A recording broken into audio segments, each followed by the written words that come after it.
gosh, large guarantees because their per unit price was just below where it should have been, and people bought in bulk.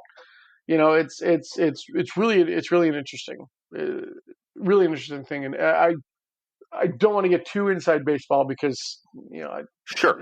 because there's no reason to, but I mean that's basically it. Yeah. So as the shows keep growing, and not just Reed Pop, but shows all around, you've got promoters, and you've got a huge whether it's Wizard or whether it was Informa or Left Field or even large independent shows like Salt Lake or Phoenix or Denver, um, where basically the guest game was we were competing with each other for those guests. Um, and who could get this and who could get that and who could make that money back and things like that. Adding to that is always the constant confusion that is the San Diego Comic Con, where we would have people and going, well, Robert Downey Jr. went to San Diego, why can't he come to Chicago? And then it's the whole, well, that was a press junket, this is a convention. Not nothing against Comic Con International or San Diego, but it is a different beast, right? So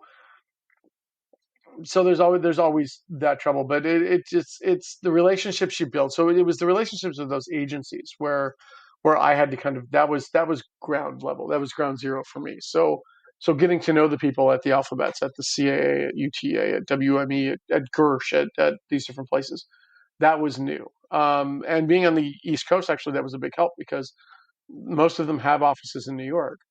So really easy to take the train in, spend a day, hopping building to building and taking those meetings on a fairly regular basis. And then just flying out to LA a couple times a year and doing a week worth of meeting out there just to hit everybody else. So This is coming, but like when you would go to LA for kind of in-depth meetings with the folks that you talk to on the phone quite a bit, when you would come back, you'd always have these incredibly detailed reports about your meetings and what you would talk about. My favorite 2 days of the year are the 2 days that you come back with that report and send it out, because I will print out that report. It's usually 6 or 7 pages long, and I will sit at my desk with a cup of coffee and take a break and read Todd's Adventures in LA. It was really, truly and truly, outside of just your face, it's probably the thing I'll miss most about you not being at work anymore. I wrote those reports that way for a couple different reasons. One is that it was the one place I had an outlet, right? I could do a little bit of creative outlet, and I always like those reports. A dry report just bores me to death, so I would always put a hook. Usually food related. I remember one of those reports was everything I had. I think I made sure that every meeting I had while we were out there, and this is really telling you this is the golden age of Reed Pop, right? Because just the expense reports themselves were outrageous, but everything was a breakfast, coffee, lunch, afternoon snack, dinner, meeting, right? And so there would always be then just a little mini Yelp report about, we went to this restaurant, I ate this food, it was really good. um just to kind of hook that in there a little bit. But those were the fun trips too. That was part of the relationship building as well, because I think those trips were just as much for entertainment as they were education and furthering the needs of what Repop was. It gave me the chance to explore an area, gave me the chance just to socialize, I think, with some of those guys. And I don't get the chance to do that at cons. I'm always super busy. Although in the later years I was finding time. I was being encouraged to find the time. Um, I kept being reminded that I had been elevated to a position where I didn't have to be on the show floor until 10 p.m. Todd, you can go out to dinner if you want. You should take an agent out to dinner, Todd. Oh, right. Okay, sure. Oh, sorry. Um, but but being in LA, had a little bit more of that freedom, and that was how I developed my relationship with Critical Role. That was how I took them to the Comedy Store one night. How I continue to develop relationships with some actors and some agencies, and just kind of bring some fresh ideas out to them, and just show them that there's a face and there's a human being, and we're all working at this all we can. And I think that did help us in the end to secure some of the bigger deals we had, pre-pandemic. So I'm glad you brought up Critical Role, because I was going to mention it either way, but that was a real coup for us, and the way that they jump to every single show that we do is testament to the relationship that you were able to build with their representation.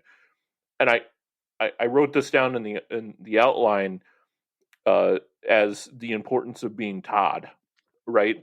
And what I mean by that is, you touched on this a little bit about promoters, about show promoters, and their kind of reputation in the entertainment industry for being flaky and flighty, and essentially you are not that as a person. Like, you're a serious, focused, dedicated guy who just happens to be serious and focused and dedicated on pop culture, right? And I think, and correct me if I'm wrong, I think that goes light years with folks that are in positions like at the alphabet agencies and folks who are repping major actors and actresses and entertainers, to have somebody of your demeanor and seriousness and who takes the business very seriously when they're it's for me, what I wrote down is, it's like, the only adult in a room full of children. Do you see it that way? Because I even think, like, that applies to Reed Pop generally as well. Todd I, is the I adult in a room full of children for a large degree of the time. well, I can see it I can see it that way. Part of it is just my age in general. Oh, stop. I am the grown up, and I'm the Gen Xer in a room full of millennials and some tail end Gen Zs, or not Gen, but what's after that? What's after millennial right now? I don't even know. Is Um, it? Yeah, I think it's Gen Z. I think that's so right. Gen Z, okay, and then what's the kids now? Zoomers, are they call it? I think I've heard Oh, of I Zoomers. thought that was now. Maybe it's Gen Y. Zoomers versus Boomers. I don't know. Anyway, Millennial. Yeah, um, whatever.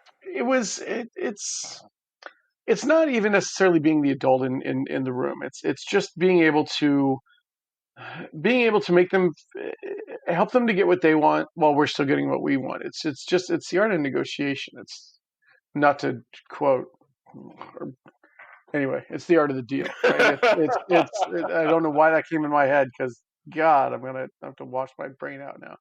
Yeah. Um, but it is. It's not. It's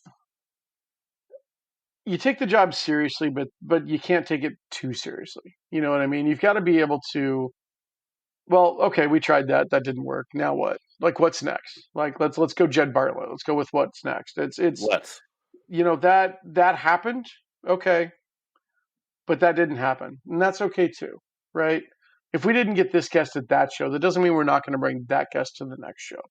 It's an ongoing process. Like, nothing. There's no such thing as a hard no, in my mind. So it you stay that way, and where there can be agents that can be unfocused and flaky, the thing to remember is it just looks that way. I don't think any of them really are.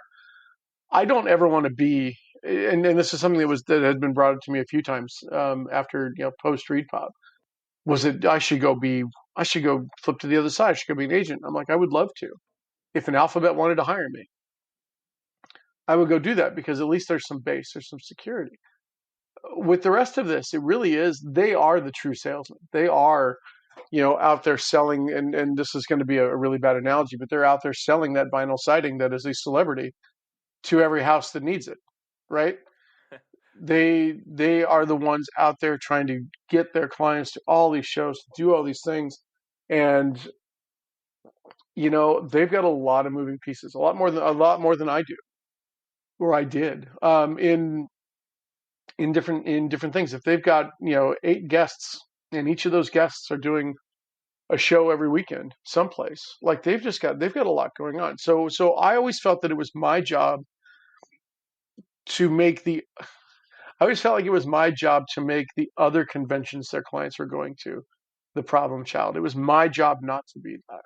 It was my job to be like, okay, we need to get this plane ticket. We need, and even, and if Corey, my coordinator, Corey Killian, shout out to Corey. If she would reach out 60 days, 90 days out, and start trying to book plane tickets, right? And to some agents, they were like, "Oh, great, yeah, let's do this, right? Because we can get good fares, we can do whatever, we can get their schedule." Others would still wait until the very end, and a lot of that depended on how they kept their schedules, how they were working. If they literally could only look 1 week ahead, 2 weeks ahead of what was going on their calendars and their clients' calendars, then we were kind of at the mercy of that. But anybody who wanted to look further ahead was great. Or if they were representing an actor working on a show, that was always the wild card, right? Because if something's in production, right? If you're trying to get Carl Urban, or you're trying to get, you know, Ricky Matt Whittle, Smith. or you're trying to get Matt Smith, or you're trying to get, Tom Felton, or you're trying to get anybody. But no, man, they've been filming in Brazil for like 3 months, and I don't know when they're going to get home, or they've been up in Toronto, or they could get, things can change on a dime with the production, and the day job is always going to win. So um, we always had to kind of be ready for that. So we would try to get things well enough out so that if things had to change, we had room to maneuver, we had room to make changes, we could do things without penalty. But waiting until a week or two before the con, that always made that plane ticket that much more expensive. That always made different things cost differently. So it was always a matter of just getting it done. But we always strive to do our best to make sure that we were not the thorn in anybody's paw. In fact, we would act as a band-aid if need be. Um, and that was just how it worked, because whatever we did on our end, we had to be able to communicate that to everybody else. We had to be able to communicate that to the transportation coordinator who's running all the car services, because if a plane changes, that changes the cars. And if a date shifts or whatever, that not only changes the planes and the cars, but now that's changing the hotel, right? That could offset our catering numbers for a day. If somebody was supposed to be there Friday, Saturday, Sunday, now they can only be there Saturday, Sunday. We get enough of that. We've got to now we have to adjust our Friday catering if there's still time. And that's a lot of internal communication at that point. That's changing the schedule. That's getting with the ops team. That's getting with everybody else, and just so you can't you can't do this on the scale that Reed Pop does it and not have every single one of those details in your head at any given time, and not have 18 docs open ready to make wide sweeping changes every time a butterfly farts in Topeka, because that's just going to change things. And we got really, really good at that. And I think that just made it easier. That made it easier for us to kind of relax once everybody was on site and have a good time. Well, my Um, assumption is that a lot of these agents and representatives or different entertainers talk to each other as well. And my yeah, assumption is that over time they hear, "Oh, I was working with Todd on this at Reed Pop," and the name and the reputation that the name no, holds grows. And are there examples, not specific examples, but I assume there are tons of examples of that where one agent talks to another and then they reach out cold. sure, yeah, no, they're more in the last 4 or 5 years than in the years that preceded it.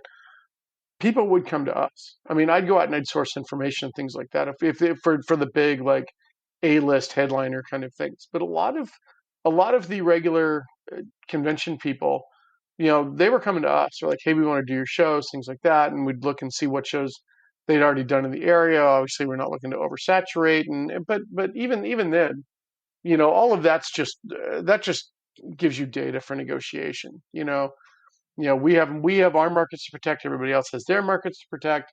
But if you're willing to waive, if Wizard's willing to waive their mileage, requirement, or whatever, their exclusivity radius, and all parties are willing to waive any financial obligation to each other, then I don't care. You can be in Seattle every weekend if you want to. Like, if you think you can, we don't think there's going to be diminishing returns. We can do that. It's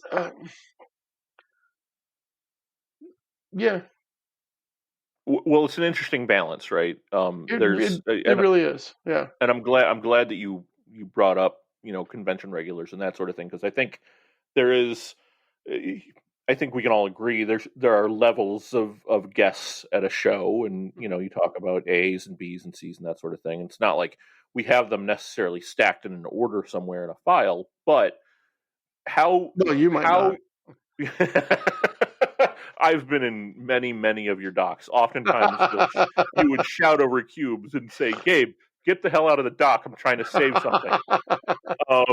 Because